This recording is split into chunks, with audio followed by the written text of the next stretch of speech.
3-minute video about this event, but I may need to at some point get a copy, original copy of for the speech. You're obviously helpful to the audio system. I'm not.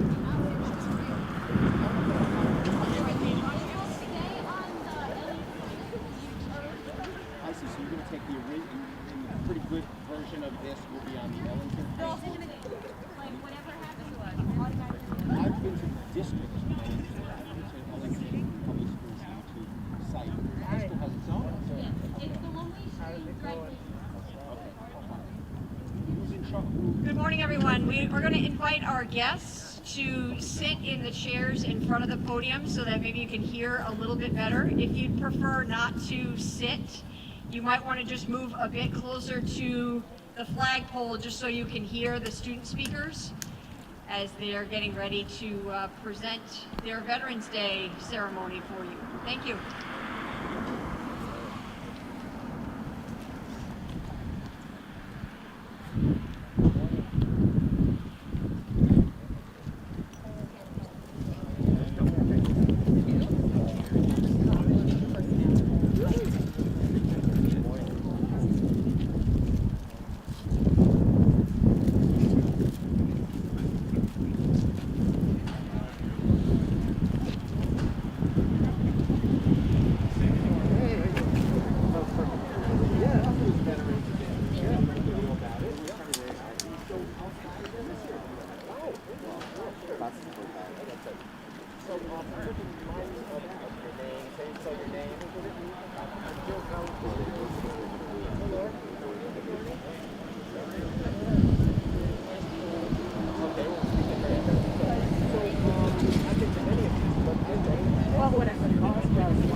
Let's be honest.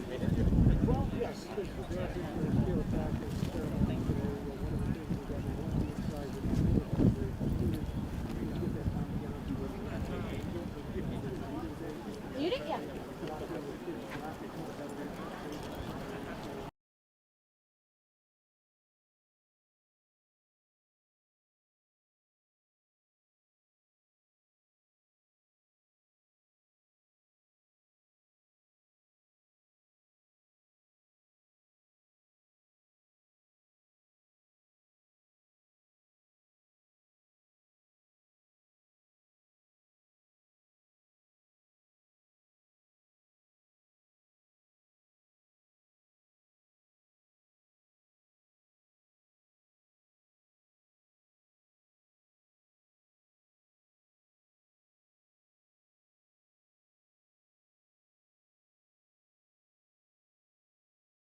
morning and welcome to Ellington High School.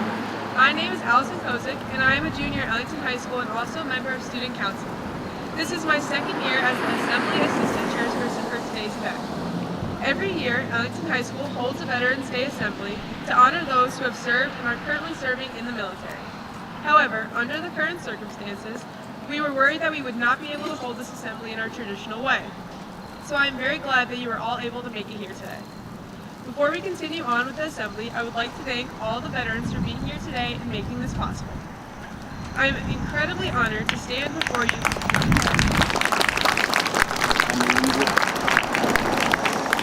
I'm incredibly honored to stand before you to commemorate the heroic men and women who have sacrificed so much for our country. At this time, I ask that everyone please stand and remove your hats for the singing of our national anthem performed by the EHS Vocal Ensemble under the direction of Mr. Richard Diamond. Sorry.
I now have the pleasure of introducing Lindsay Laughlin, Student Council Vice President, to speak today to gathering with the Assembly address.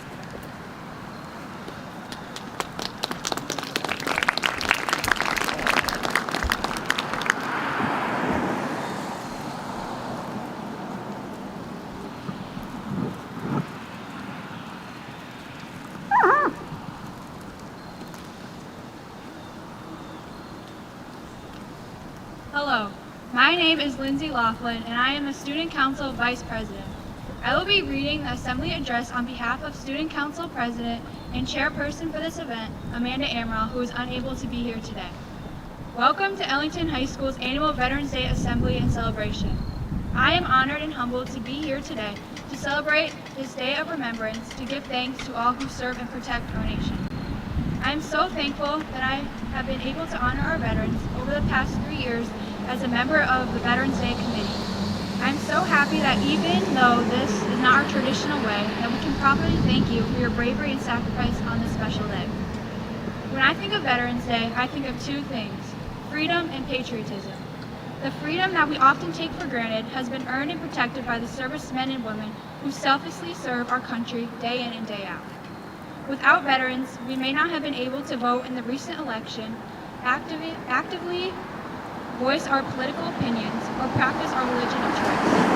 America is the land of the free because of the brave. The opportunities that we have as Americans would not be possible without the veterans who protect these freedoms and opportunities. Veterans Day is a time to celebrate the patriotism that each and every one of us have for our country, especially veterans. Patriotism is defined as the feeling of love and devotion to one's country.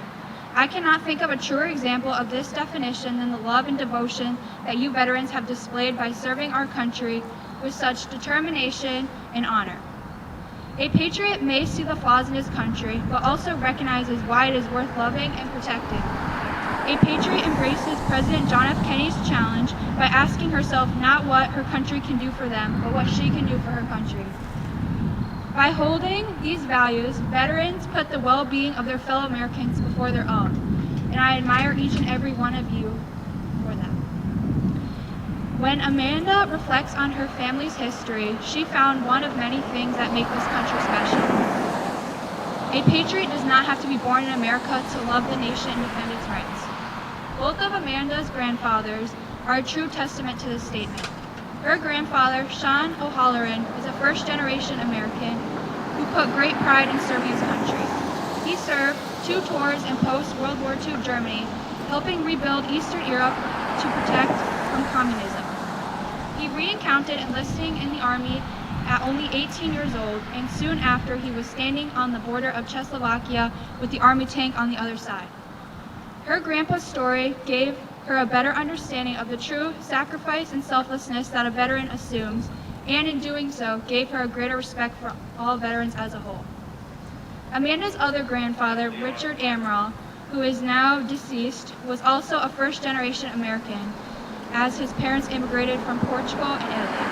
Her grandfather was and is her hero. He enlisted in the Air Force and was deployed to the Vietnam conflict and served in Guam, where he loaded and unloaded ammunition onto planes. Unfortunately, during this time, he was exposed to a defoliant called Agent Orange, which caused him to develop a rare tumor. He passed away from cancer years later. He was only 62 years old. Her grandfather may not have known the risks that he took in serving his country, yet he still made the ultimate sacrifice for his country that he loved. Amanda's dad, Richard Amaral, also served in the Army during the Gulf War. The experience allowed him to meet other service members around the country and learn from people outside of his small town. He remains friends with them today. This unique perspective and experience was something he often drew upon in his career as a Connecticut State Trooper. She is lucky that her dad was never deployed while he was enlisted in the Army, but this makes her appreciate and respect the sacrifices that military families make when their loved ones are put in harm's way and are far from home. The acts of patriotism displayed by Amanda's family members are only a fragment of what patriotism, dedication, and sacrifice that you veterans have shown our country. For those of you in the audience who are not veterans, I encourage you to look around at the courageous men and women that are, and think deeply about the qualities that every veteran has, and the freedom that we have every day as a result of it. The cliche call to action for Veterans Day is to thank a veteran for their service whenever you get a chance. But I'm asking you to take that gesture one step further. Next time you thank a veteran, instead of simply thanking them for their service, thank them for one quality that you know makes veterans in America special, such as their patriotism. For we should not need a dedicated holiday to appreciate our veterans, as their sacrifices deserve to be appreciated every day of the year. Thank you for attending today's ceremony. May God bless you and God bless America.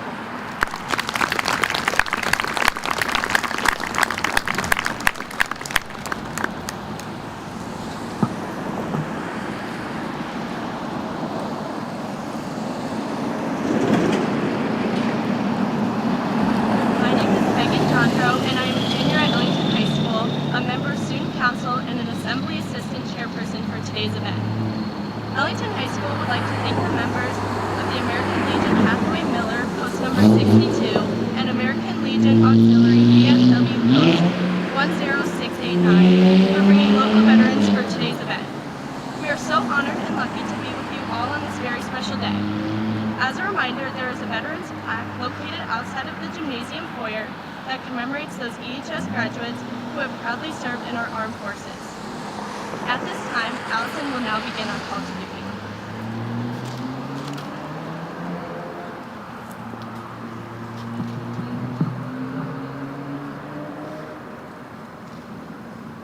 I have the esteemed privilege this morning in asking the Honor God to present the standards for each of our 5 military branches: Army, Navy, Marines, Air Force, and Coast Guard.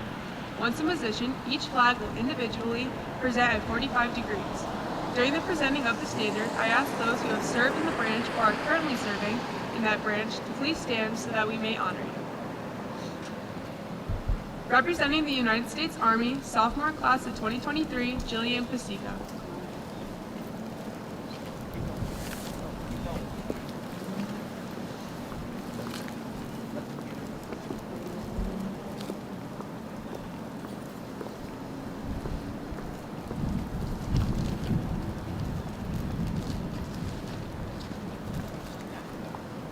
Representing the United States Army, sophomore class of 2023, Jillian Pasica. Representing the United States Marines, freshman class of 2023, Katia Rogers. Representing the United States Coast Guard, freshman class of 2024, Michaela Orbis. Representing the United States Navy, sophomore class of 2023, Natalie Eagle. Representing the United States Air Force, sophomore class of 2023, Anna Grant.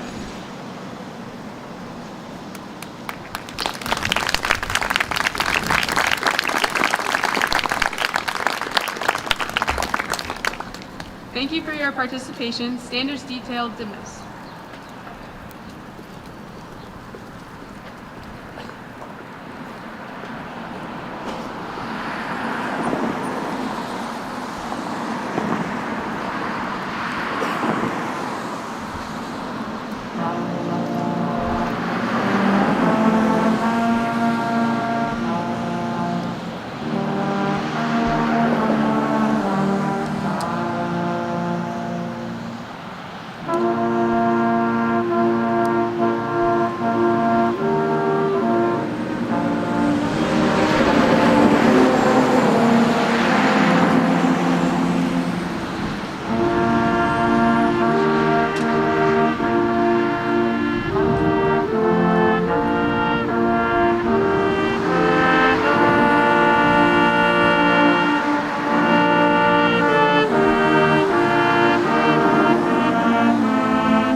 who have served and are serving for our country.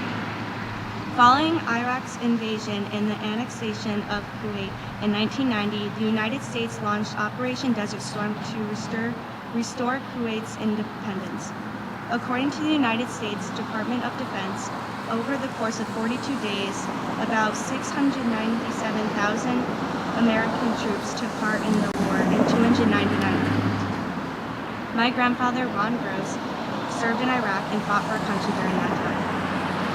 Not only is he a veteran, but he also was a firefighter when 9/11 happened and was one of the first firefighters to respond to the World Trade Center. In both instances, he put his life at risk to save others' lives and did the best that he could for our country. I'm so grateful that he is here with us today.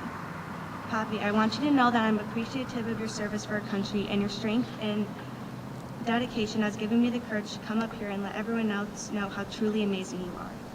Former U.S. Congressman Jeff Miller once said, "The willingness of America's veterans to sacrifice for our country has earned them our lasting gratitude." Thank you, veterans, for making our country what it is today.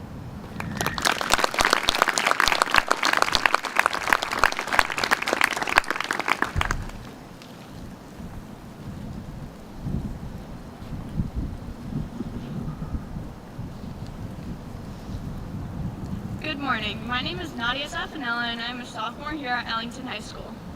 Having never before spoken at an event like today, I am grateful to share stories about 3 veterans from my family.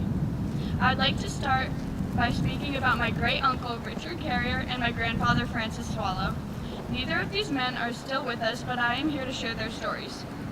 At the time, millions of men and women were called on to serve their countries in places like Korea, the Dominican Republic, Cuba, and Vietnam. Among these were my Uncle Richard, who served from 1963 until 1967 in the U.S. Navy and fought in the Vietnam War. He was awarded the Vietnam Service Medal, the National Defense Service Medal, and the Armed Forces Expeditionary Medal for the Dominican Republic operation.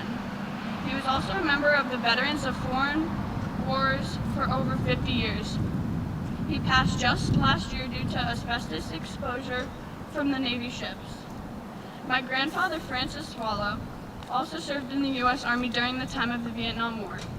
He was stationed in Alaska from 1963 until 1969. While he was serving, he sacrificed his youth along with spending time with his family to serve for the country we call home. The final person I would like to speak about is my cousin. In September 2019, my cousin Nicholas Swallow joined the military. Since then, he completed boot camp in Tennessee and is now in Arizona studying communications, computers, and programming.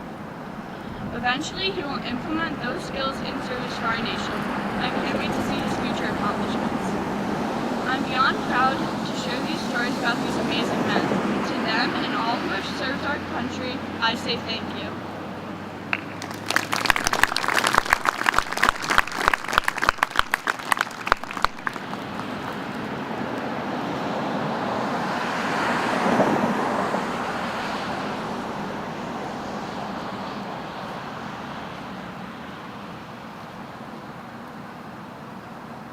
Good morning. My name is Annika Steinmack, and I'm the president of the class of 2023. And today it is my honor to share a few stories with you about the veterans in my life. When I was 4 years old, I attended a funeral at Arlington National Cemetery for one of my dad's friends who had served in the U.S. Army's Delta Force. And what I remember most from that day was meeting his son in this small old church and feeling that weight, that knowledge, that came from truly understanding the price of freedom. An 11-year-old boy who would grow up without his father. When I was 5 years old, my great-grandfather told me a story. He told me that he was an airplane mechanic in World War II, and he said not much of it other than his memories of D-Day, a day when 4,414 American and Allied soldiers were lost in a crucial battle to retake Normandy, France from the Nazis, a day which would change the course of the war. He told me that he had been stationed over in England at the time, and when the world called on them to fight, he stood up and he did his part. Mechanics like my great-grandfather were needed to ready and fix the more than 2,300 planes needed for the operation. So they worked with anything they had as quickly as they could, and they watched as their friends, their brothers, flew off in those planes, fighting with all they had to stop the Germans from killing our troops on the beaches. He did this knowing that he would probably never see them again, but he did it. He fixed those planes so they could fly off and fight, and that was the hardest thing he had ever done. In the end, he didn't see many of them again, and it haunted him into the day he died. When I was 10 years old, my neighbor, a retired Marine colonel, who 5 minutes from the coast of North Carolina. I didn't know why at the time, but when I turned 13, my mother explained it to me. After storming the deserts of Afghanistan, he couldn't stand to feel safe. Not only that, but my mother told me he couldn't sleep, a habit he developed from his tours as a colonel, where he had 1,500 men counting on him to bring them home, to lead them through hell and back again. And there he developed PTSD. His wife, who commanded a Coast Guard cutter, told me stories about those moments she believed that it honestly might have been the end. Where her ship had been trapped with Russians on all sides in the desolate Bering Sea.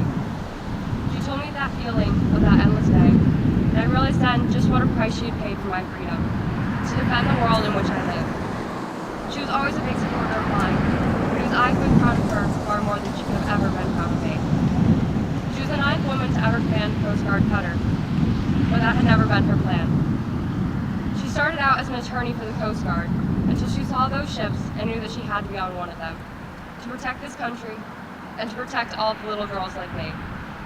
And so she went off to our oceans, as so many have, to protect those they love and to keep our coast safe, to defend the bright, shining possibility of tomorrow. She's just one example of so many countless, selfless others. In 2017, my father, who trained Special Operations Groups, told me about Ryan Owens, a student in his class. Ryan was a Navy SEAL who gave him a lot of trouble, but in all the best ways. He was the class clown, cracking jokes, and teasing his fellow classmates. My father described him as one of those people you thought was invincible, someone you never saw dying. A few months later, my father told me that he had died in a raid in Yemen. He was the first Navy SEAL to be killed in 2017. And even to this day, my dad likes to bring up the jokes he made in my father's class, reflecting on the man he met. The invincible man who was only 36 years old. When he died, he left not only 3 young children behind, but also the many lives he had touched. My father's life included. And because of these stories and these people, I've grown up my entire life giving thanks to the veterans, to the people who have fought for my future. And today I get the chance to say it again. Because no matter how many times you say it, it will never be enough to thank them for everything they have done. And so from the bottom of my heart, I say thank you to you for giving us this world in which we have the ability to live. Thank you for protecting us, for looking out for us. Thank you for everything. And even though it will never be enough, thank you again.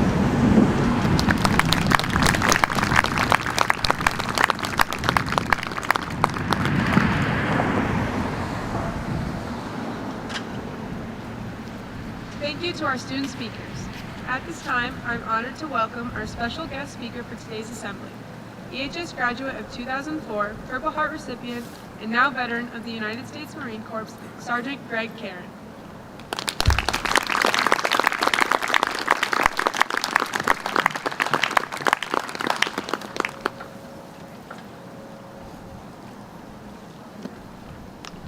Morning, everybody. Fantastic job, ladies. Great speeches there. And welcome all veterans and everybody here joining us today. It's a true honor to be standing up here and being the guest speaker at the high school that I once attended back in 2004. So, just briefly, in 2001, I was a freshman here at Ellington High School, and I remember another teacher coming into the classroom, pulling my teacher out, and all the students were kind of wondering what was going on. And it was September 11th, 2001, and the first plane just had struck the World Trade Center, or the towers. And that's kind of what led into me learning more about what the military was about, patriotism, and being American. Currently, shortly after that, my older brother joined the Marine Corps. He went to tour, he went to Fallujah, one of the biggest battles that we had post 9/11. And from there, I kind of I knew once I graduated high school, that's what I wanted to do. I wanted to serve and protect our country and fight for our freedom. So I'm going to roll into here, my little speech here, but just quickly, briefly, when I did join the military, I joined the Marine Corps in 2006. I deployed to Iraq in 2008, and then again to Afghanistan in 2011. November 12th of 2011, I was severely injured by an IED, improvised explosive device, in March of Afghanistan, where I lost both my legs. And it was quite the recovery going through Walter Reed. I learned a lot from being in Walter Reed. Being in that facility with probably 3 other wounded veterans, you know, as far as being quadruple amputees, triple amputees, blind, severely burnt. You learn a lot. You learn just how tough it is and the sacrifices that these young men and women made to protect our freedom. So with that being said, I'm going to roll into my speech here. It kind of just briefly talks about a little bit about the history of Veterans Day, and then what we all can do to kind of continue to fight for our freedom. So, on the 11th hour of the 11th day of the 11th month, the fighting of World War I ended in 1918. Due to the conclusion of the war to end all wars, November 11th became a recognized day of celebration. The day was originally declared Armistice Day, 8 years after the end of World War I, and it only honored veterans of that war. Then in 1954, after World War II and the Korean War, it was renamed Veterans Day to honor all veterans who served in America in war and defended democracy.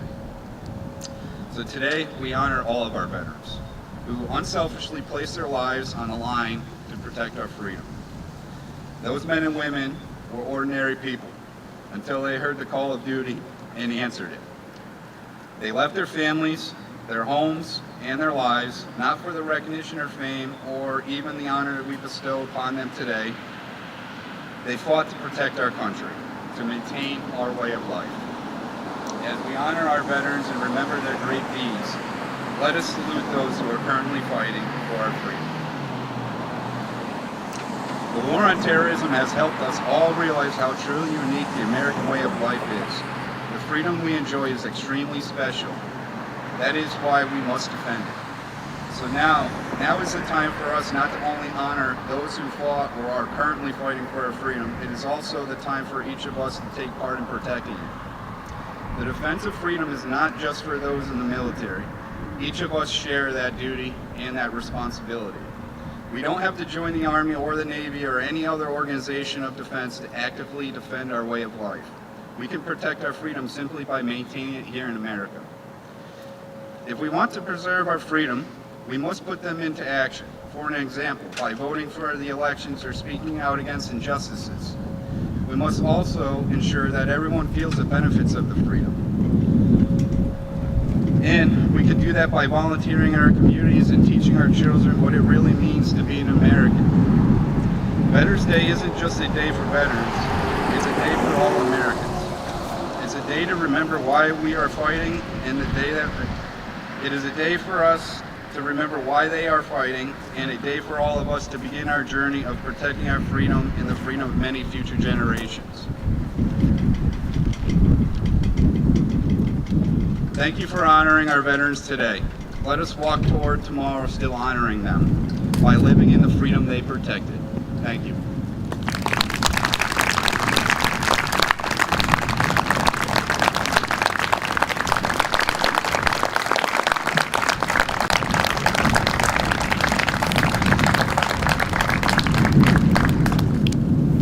Thank you, Mr. Karen, for your words, and thank you for your service. Once again, I would like to thank everyone for joining us here today, even under the current circumstances. Thank you to the EHS Vocal Ensemble for providing the music for today's assembly. Angel Bouchard, Mr. Justin Wayne, and Mr. John Collins, and all who were involved in the technical aspects of this assembly. Mr. Ray Clark, our head custodian for the setup, Mrs. Karen Rusich for her tireless efforts behind the scenes, Ms. Soulette for her assistance with all the student speeches, the EHS Student Council members acting as student ambassadors, as well as the flag bearers and student speakers who brought the assembly to life on this most important occasion. Finally, I would like to give a special thank you to all of the veterans who were able to join us today during these unprecedented times.